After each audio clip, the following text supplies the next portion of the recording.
Today we are here to talk about smart luxury, integrating technology without losing that human connection, which is so vital for our luxury segment. My name is Dr. Lisa Kane. I'm an associate professor at the Chaplin School of Hospitality and Tourism Management at Florida International University. And I'm going to let our panelists introduce themselves because we have this incredible group of women to speak with you today. Thank you, Lisa. It's great to be here. My name is Jennifer Holsworth. I work with Montage International, overseeing our wellness programming and operations for both the Montage and Pendry hotels. Thank you, Lisa. So happy to be here. I'm Jessica Shea, and I'm the VP of Wellness, Retail, and Leisure Operations for Hilton in the Americas. Sammy? Thank you for having me. And my name's Sammy Pale. I'm the VP of Spa and Wellness for the Carolyn Miami Wellness Resort. Thanks for having me too. My name's Susie Arnett, and I'm the Director of Wellness Programming for Six Senses. My name is Rachel Lenzner. I am Regional Hospitality for Matrix Fitness. Thank you, ladies, so much. I know this is going to provide such valuable insight for our audience today. Technology is present in every stage of the guest journey, from booking systems to in-room amenities and personalized wellness programs. Yet, as innovation advances, it can sometimes overshadow the personal connection that defines true hospitality. So with that, I'm going to throw out our first question. When you think about the role of technology in luxury hospitality, what does enhancing, not replacing, mean to you? And Jennifer, we'll kick it off with you. I'll take that one. Thank you. I think in the wellness and the spa sector that we're in, it's a little bit different than the rest of the hotel. We can really lean into that personalized service a bit more than maybe the room side or the check-in process that needs to be fast and convenient for the guest. Our guests are yearning for that personal touch. For me, what that means is on the enhancement piece, what's going to make it easy without them having to think about using the technology? What are we using behind the scenes in the spa in order to give us more time back to have that personal interaction and that personal connection with the guest? So not necessarily as much front-facing or guest-facing technology as you might see on the room side for convenience. Thank you. Tammy, did you want to add to that? Along the lines of what she just said, in general at the Carillon, we use wellness technology, which we call touchless wellness technology, and every part of the experience in Carillon, whether it's the room, the hotel room, we have AI-driven beds, we're adding circadian lighting. In the spa side of it, we have wellness circuits that, have to do with recovery and pain management. But at the end of the day, our goal was always to enhance our guests' wellness and to help them become the better version of themselves. So I think in hospitality and spa, that is what's going to continue to happen. This isn't going away. People want to be well, and they're looking for guidance. So I think enhancing every experience through different types of technology, I think that we're going to continue to see that in hospitality for sure. Susie, did you want to add to that? Sure. At Six Senses, our motto, our mission is really about helping people reconnect with themselves and each other and the world around them. And so, we've been, digital detox is a big part for us. And so we have, we're actually trying to figure out our relationship with technology on the guest side. I mean, there have been great panels today about AI kind of on the back end and helping manage the efficiency of the operations. But on the guest-facing side, there's some guests that really want that facilitation with technology and some who really don't. And so for us, it's really figuring out who's who, and then for the people who don't, really that high touch, hands-on approach. So we're not all in, really. Rachel or Jessica, did you want to add anything to? Yeah, I think everybody's hit a lot of really great points in regards to it needs to really be in the background. It can't overcomplicate someone's day. Nobody wants to sit there and try to figure out, how do I do this, and make it so inconvenient that they're no longer enjoying the experience. And I think that as we travel more and more into the technology world, it's finding that balance.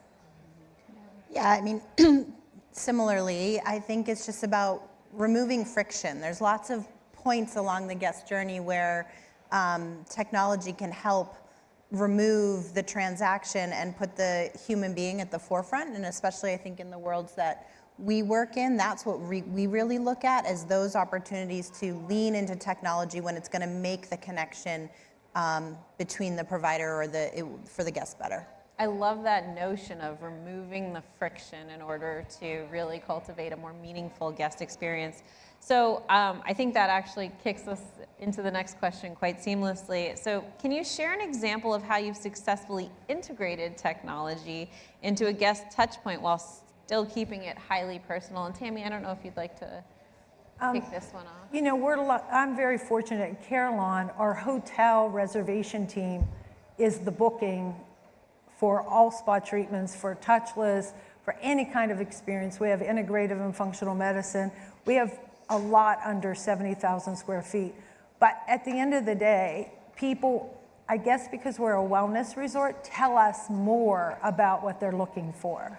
So it's easy for us to enhance their experience and give them what they're looking for because they're much more vocal.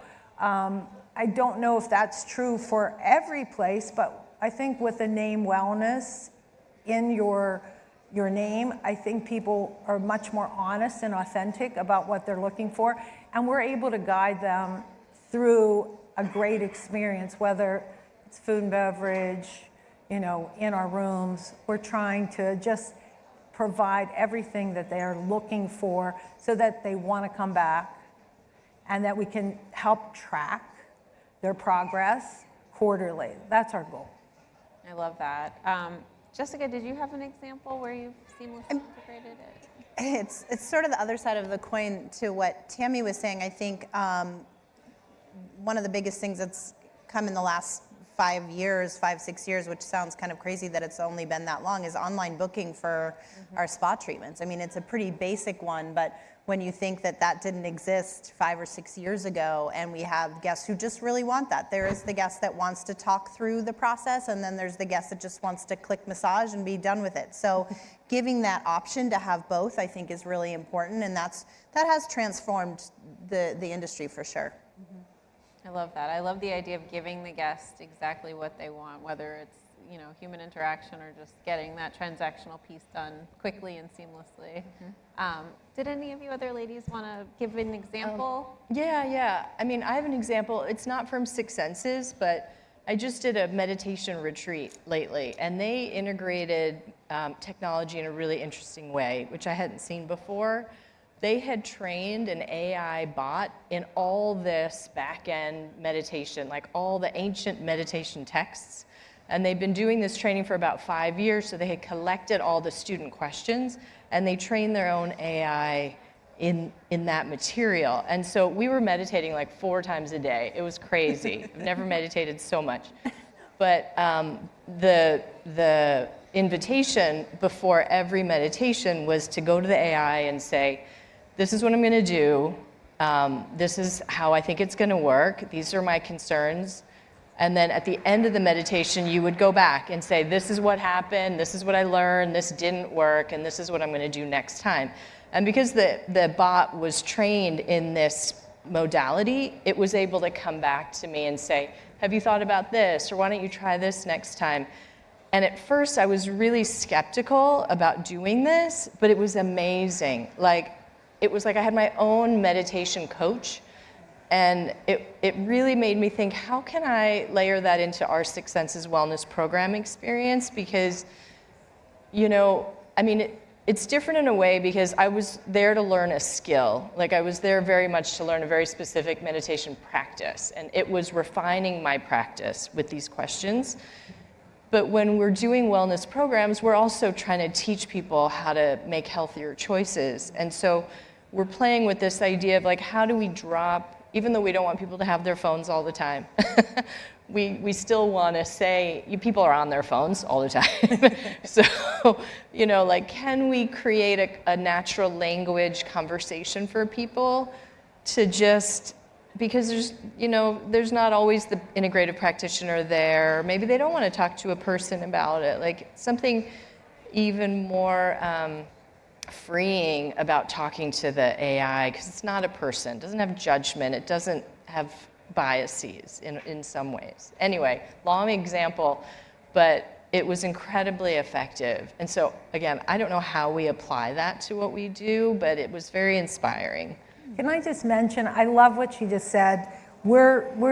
I've interviewed a couple different companies to help in the reservation team, right? They're personalizing the guest experience, but we interviewed a couple different AI companies that you basically put your booking engine into it, but it sounds like a human being. In fact, I was teasing Sharon that the company's called Lulu, and it sounds just like Sharon. But she even clears her voice. I mean, she asks the questions like we would want our, amazing. To ask those kind of questions. Like, it sounds so human, you can't believe it. But we're looking not to do AI for all hotel reservations and spa treatments and our wellness retreats that we have, but to have it as like a resource. So if all the lines are busy, instead of it going to leading hotels of the world, it'll pick up a call but sound like someone. And the other plus side, if you realize it is AI, you can opt out and they'll transfer you to.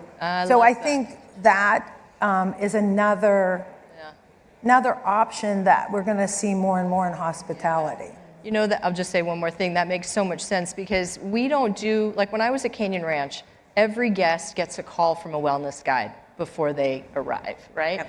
We don't do that at Six Senses. People are all over the world, time zones, languages.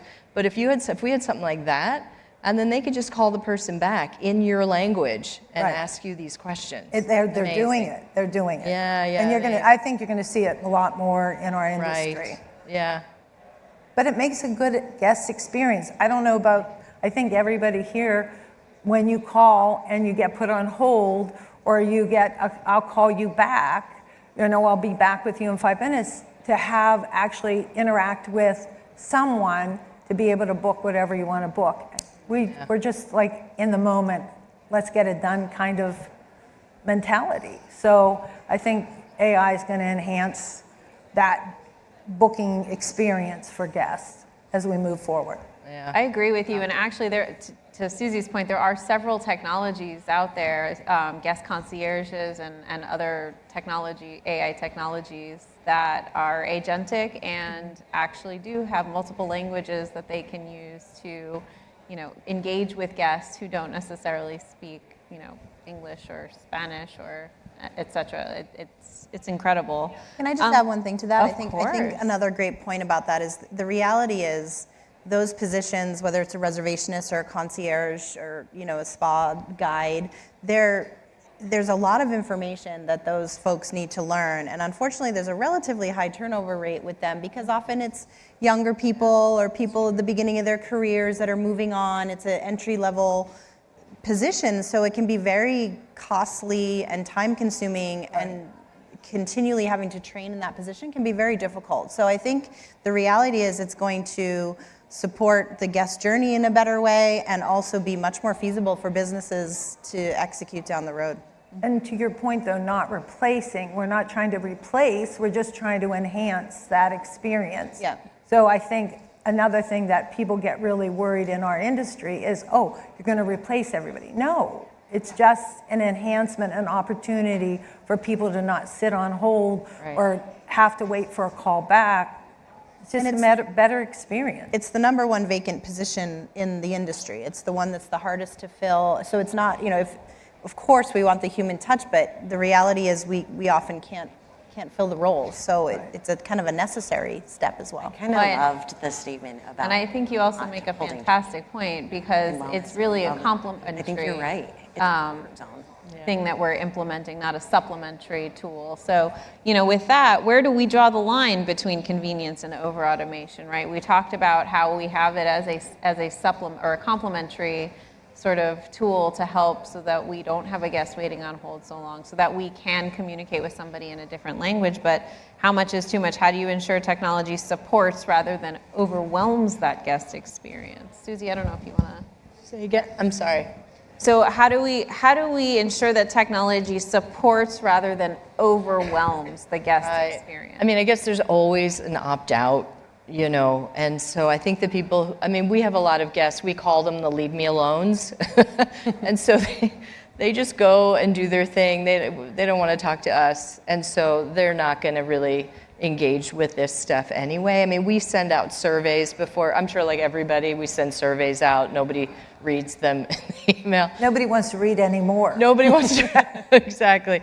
So I think it's really, that's a guest responsibility in a way that they can, as long as we make it easy for them to opt out. Mm-hmm. And, you know, I'm sure at all of these places, you know, there's enough people around that if they want to talk to somebody, they can and get their answer. Yeah. I think that's key because it really is about personalization, and it also depends even with your clients who wouldn't normally not want to engage with the AI or would want to engage with the person. There are just days where you're like, I don't want to talk to anybody. I don't want to deal with anything. I don't want to be judged by somebody because of. I loved that comment because it's definitely how I see different AI working in the fitness industry is you don't want to be judged. So that was a great comment. Yeah, I think that's pivotal. Did anyone else want to talk about how we balance that, how we make sure we're not over-automating the experience for the guests? I think just to echo what the other ladies have said, it's creating that convenience without making the guest take another step. How are you taking steps away in order for them to continue to have that experience versus adding to and making them log into this or create a profile for that? What is that seamless flow? And that's when it is right versus overstepping. And I also think it can't be transactional, right? I mean, I think everybody here can say your team at times could be transactional. We're worried about AI, and our own teams could do that just because, again, to your point, Jessica, I mean, we have a lot of turnover. Those are not career opportunities. They're people in college, whatever. So I think when it becomes anything becomes transactional and not personalized, I think that's a problem. But I don't think AI, compared to a human being, both can be transactional. And I think it's just, you know, keeping an eye and gauging that. Yeah, I agree. And I think to Susie's point, if you can add that personalization, it kind of removes the transactionality of an AI piece, and then it's training your guests and or leveraging the AI so that your actual staff can have that personal and human connection with your guests rather than having to go through that transactional process because that was already taken care of by an agentic AI agent. So, wellness and fitness are increasingly important to the luxury guest. How can these technologies in these areas create memorable experiences and foster loyalty? And Rachel, I'm going to start with you this You want to start with me? I Sure. do. I think that wellness and fitness in luxury spaces should be just what everybody's echoing here. You can create something really personal. You can create something really engaging that actually hits multiple demographics within the scope of your guest range. You don't want to create something that's so complicated that members of all ages and all technology abilities can not use, and it doesn't engage every single guest. I think that there are really fun ways that are developing and moving on through luxury hospitality now, whether it's in-room fitness options or fitness on demand. Maybe you're personalizing it with different workout options on cardio consoles that are engaging to not only the younger people, but something that's a little bit, someone that's a little bit older. Maybe they want to walk through a field, and that's an option on your console. There are simple ways you can do technology within a console that do add that added service touch. Our Onyx collection offers a concierge button, so if someone's working out, they can easily push that button and ask for that added service to come to them, whether it's a water, towel, anything that they need so their workout isn't interrupted, but then also empowers the staff to engage with that guest a little bit more. I think that it should be, like everybody has echoed, it shouldn't be extra effort. It should be easy. It should be enjoyable. It should echo everything that the property and brand is trying to enforce throughout their wellness program. I love that. And one more thing to what you just said, what I think also the most important thing with fitness and wellness and spa, whatever we do, people want to see some kind of tracking. Oh, yes. And then their success, right? Agreed. Everybody wants to see that, whether it's fitness or spa or technology. Like in our lobby, we have it looks like a TV. You stand in front of it 1 minute, scans your face. Yeah. Tells you exactly what treatments you should book and what products. Wow. But you can do it every quarter. Yeah, that's pretty amazing. And track, like did what AI told you for your face and your skin, has it become, better? The fine lines, are they fading? So it's trackable. And Right. I do think fitness has to be trackable in technology as well as anything we're offering Yeah. to see success. There's so many wellness options out there. You're right. You want to track it. Are you taking the right path? Is that the right movement for you? Should Yeah. you be trying something different? Is that what's best for your body type, or your skin in what you're doing? Yeah. Maybe something works great for someone and does not for someone else. Exactly. So, yeah, agreed. Yeah, I think that's incredible. And I know there are so many apparatus to measure all of those metrics, right? And they're built into so many of the machines for fitness that we use now, where, it adapts based on your fitness level and how it sees you responding to the different moves and what have you.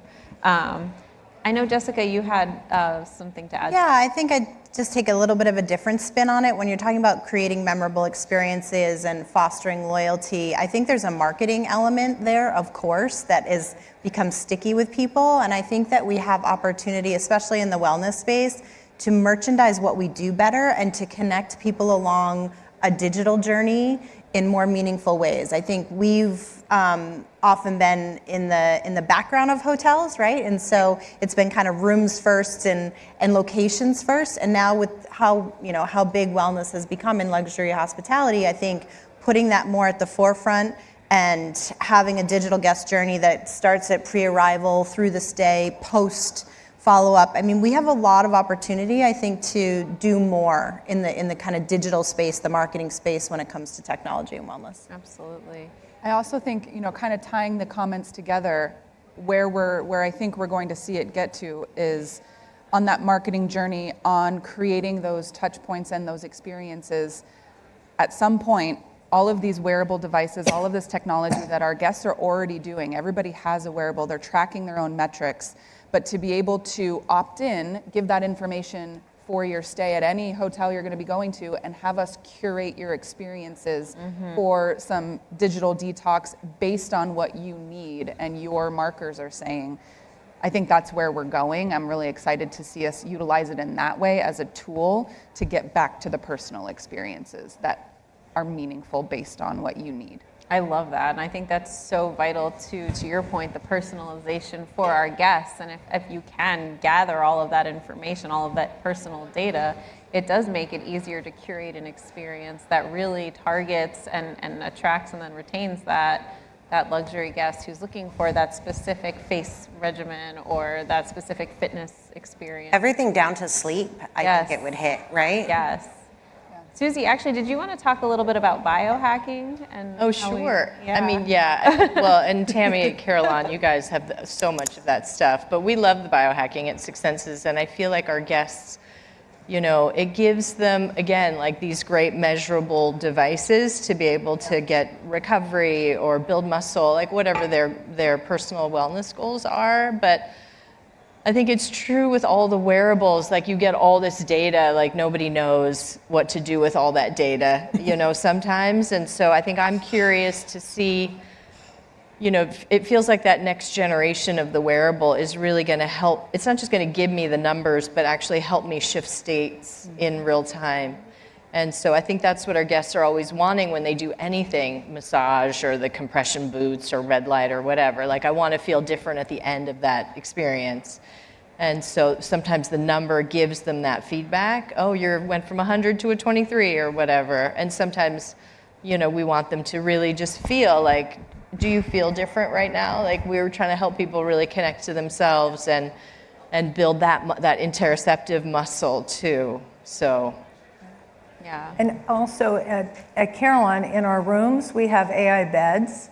And what we do track is most of our guests stay 4 nights. So if they stay 4 nights, we see an improvement in their sleep by 75%. That's data being collected. And the guest itself can look every day, to Susie's point, they see where they're at, and they see that increasing deep sleep, waking up, feeling great. So I think, again, when we talk about, no matter what we're talking about in spa, wellness, technology, I think tracking and tying back to exactly what Susie said. I see I'm sleeping better, I feel better, and I think that's part of a real experience, something authentic, for somebody to walk away. And the other thing about AI beds, the one that we have, it's sold globally. So for instance, I think we all travel a lot here on stage. So what I try to do wherever I stay, I try to find this particular bed, because all I have to do is type in my name and the bed adjusts to how I slept the last time I slept on it. So you don't have your process of sleeping better is a shorter process, because now it knows exactly that I'm a side sleeper, and it's gonna, enhance my sleeping so I sleep great. And I think that's another perfect example of reducing that friction, right? Like, everything, if it's integrated, and if there's connectivity between the person and the technology within the experience, then that really does enhance it and allows all of those other touch points to be more personal for the guests and give them a much better and more holistic experience in the property. Yeah. Well, I have one more question for you. Looking ahead, what emerging technologies do you believe have the potential to transform luxury hospitality in the next 5 years? So we're going to go forward, and I guess I can start with you and see how. I think the biggest thing that's going to change and evolve for us in the technology is, we touched on it a little bit, the ladies touched on it, on the AI for the reservation experience to supplement. But also, I think we're going to get to a point where most of our guests opt in for something like that, because it's quick, it's easy, and again, allows the experience that I really want, the massage or the facial or the wellness experience. That's where I want to spend my time and my energy. So I think we're going to see a lot of these companies adopting these AI options for the reservation and the concierge. And to Jess's point on those positions remain open, there's also a challenge with consistency, because we have that turnover. And so how nice would it be to program your brand standards into this technology so it's consistent every single time and you're hitting those marks, so that your guest experience is consistent as well. I love that, Jessica. Yeah, I fully agree. And I think, again, this point of anything that's going to remove friction and transaction and the sort of unnecessaries of a wellness experience that aren't the highlight of the wellness experience, that's going to be where we're headed with technology. I love what Jen said also about wearable data and tracking, because I think what that does is highlights truly what the majority of luxury hotels do when it comes to wellness, which is spa services and treatments, right? And that's about stress reduction, that's about sleep. I mean, that's really back to the basics. It's going more analog. So it's almost like you use this digital enablement to actually get us closer to more authentic healing services. I think it's that balance of using technology when it's in the right place to propel these healing experiences. Tammy? And I actually want to plug somebody in the audience, Brian Paris. He is adorable. And you want to talk about transforming a room, a treatment room, into an experience. that's incredible. We don't have that at the Carillon, and we need that. But I'd love to have a room where you have great music and you have beautiful, like he covers the walls and the ceilings with, you know, if you're like we're at the beach, so maybe we want to be at the desert, or combining a treatment that's themed to that room. So I think there's really cool things similar to what Jessica's saying. I think beyond technology, I think things that are going to happen in treatment rooms are going to be very unique as it moves forward, because as people become aware that they can theme something and then transform a room using digital lighting, and it takes this experience to another level. So I think that we're going to see more of Brian Paris. And just to add to that, I hope we do. It's a great point. There's a lot of opportunity in design, right? Yeah. To advance through technology, through design. A lot of our hotels, spas, et cetera, were built a long time ago. A lot of them are ready for a refresh, and there's a lot of cool stuff that we can do to enhance that wellness experience now that didn't exist, and I think that's going to continue coming. So it sounds to me like one ideal technology would be something that would create this immersive experience for the guests that really enhances and personalizes it based on a mood or a destination ideal or something along those lines, in addition to the incredible treatments that they're getting or the services that they're receiving while in the property. Susie? Yeah, I love all of this. It makes me think, like, at some point you just like put a little electrode and then like whatever you think, like the room turns into that. And so that's like hyper personalized, right? Yes. But I also think that I think what's happening is we're getting more and more segmented and niche as people's individual desires are more easily executed. And a friend of mine just was in Japan, and he stayed at one of these like amazing, like 6-room, it's been in the same family for 600 years, like incredible hospitality in Kyoto. And he said that he had no choice. Like, it was completely curated. Everybody ate at 6 o'clock. They ate the same food. Like, he was paying, and that's higher probably than Six Senses Kyoto, rates. And people were paying to have that curated experience. They didn't want to choose. They knew that that hotelier, that family could design a better experience than he could. And so I feel like, yes, like the hyper-personalization from the AI, absolutely. But then also, like, I love going out to dinner and having somebody order for me. Like, I don't want to think about it. And so I think there's that person, too, that we serve in luxury that just wants you to build something amazing for them. So if I'm hearing you correctly, then something forward-thinking would be an ability to curate an experience where people who make decisions all the time don't have to make those decisions at all. They're just made for them. And I think that goes back to something another panelist said in another session, was in luxury, it's sort of this one-size-fits-one mentality, right? Because everybody's looking for a different experience. And so in the future, we need something that's able to really help us to create that one-size-fits-one. Yeah. I love that. I think that's also the beauty of this, so many brands that are available, right? Not every single hospitality brand wants to mimic the exact same thing, but have an experience that's unique to them. And I think there's a lot to be said for that. Also, tasting menus are great. Oh, right. You don't have to I love choose that. anything. But I agree. I do see a lot happening in fitness with AI. I think that it kind of echoes with the idea of not having to choose. If you can go in and you're staying at a hotel and you're like, I have 30-minute workout, maybe there's different options where they'll do a body scan, you can do something that allows you to choose what you want to work on that day, and it will give you, hey, this is what you need to do today. Done. You can get your 30 minutes in and then go enjoy the rest of your stay. I see AI moving a lot into the fitness space. I agree with you. Ladies, this has been unbelievably rich and informative dialogue, in my opinion. That's a biased opinion, but I still feel that way.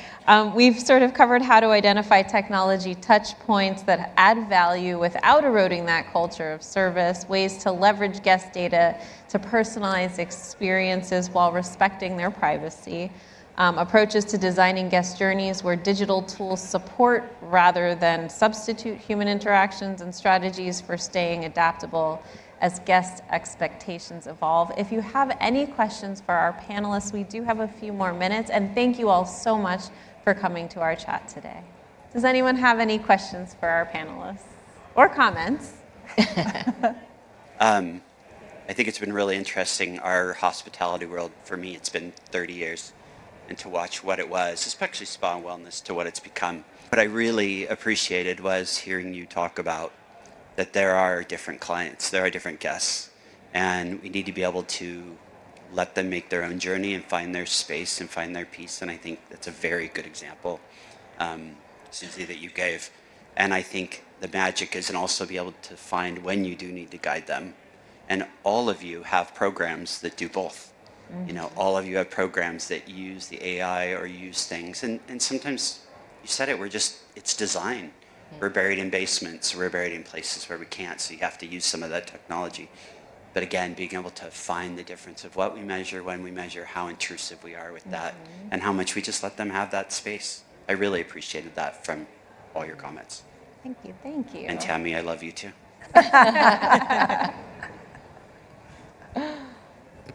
Any other questions for our panelists?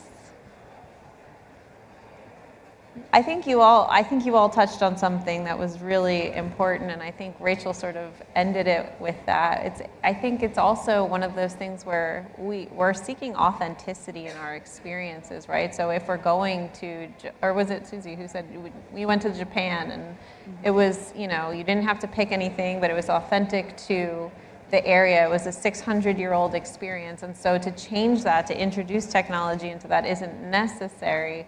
But at the same time, we have all of these other options. When we go to different places, we have different expectations. And so how can we infuse technology to really help us as the front-facing human interaction to really give that special experience? So, yeah. I read something that that AI is more addictive than TikTok. I don't know if you guys have seen that. And so, I don't know, I guess, I'm sure you guys have talked about if the brand has its own AI voice, right? Like if we have a Six Senses GPT or whatever, and then they can talk to the guest after the stay, and then people develop relationships with these, tools, I guess. I don't know. I don't know what you call them. But, yeah, it's really hard to predict where that's all going to go. Yeah, I think the point that everyone has made is that it's important to have that balance and lean into it where it provides support, but not allow it to replace anything, and certainly not allow it to infiltrate an experience that is meant to be human and interactive and personal. So. Well, thank you all so much. Are there any other questions in the audience or comments? Oh. Yes. One example of where technology has gone too far. Technology you've seen. Technology's gone too far. That's a good question. Yeah. That's a good Smartphone with my kids. In the hospitality space specifically? That's a Well, hard. I think the fact that we need digital detox programs and things where we're making sure that we're forcing ourselves to remove that technological aspect in order to reset and re-engage with either ourselves or the people around us is certainly one example where I think everyday life we have too much technology, and so we need experiences where we're almost forced to remove ourselves from it in order to get that reset and to I feel like everybody's echoing the fact that technology is great, but it can't be in the forefront. And I think there's a reason for that. So I think that when when it is in the forefront and people are having to do too much extra is when it's gone too far. Yeah. Well, but then you look at something like Andrew Huberman, the podcaster, just did something about how LED lights, he thinks is going to be like, they're going to find out it's as bad for you as smoking. And so I think there's a lot of things Really? we don't know about just the daily environmental technology that we live with every day. And we were looking at one of these like computerized bed, our beds are like handmade cotton, from England, whatever. And we were looking at one of these tech beds, and we were like, we don't know what the electrical, like sleeping on that electricity, what that does to the human body. And so we felt like it's too early for us to use an item or a product like that. And so I don't think we really know yet. I think a lot's going to come out in the future about this stuff, I also think just in general, it's important to use technology when it enhances the experience or like connects back to the concept of, say, a spa. Like using technology for just technology's sake, I think has gone a little bit too far. It really still needs to connect with the core DNA of what you're trying to offer from a service perspective, and enhance that thing, not just be layered on for no reason.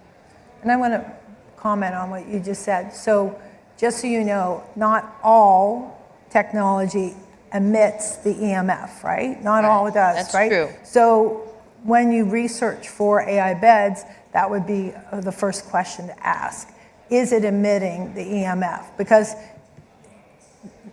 a lot of our technology does. Our cell phones, our computers, cell towers, it emits it. Yeah. And we don't feel it, but yet it's disrupting us at a cellular level.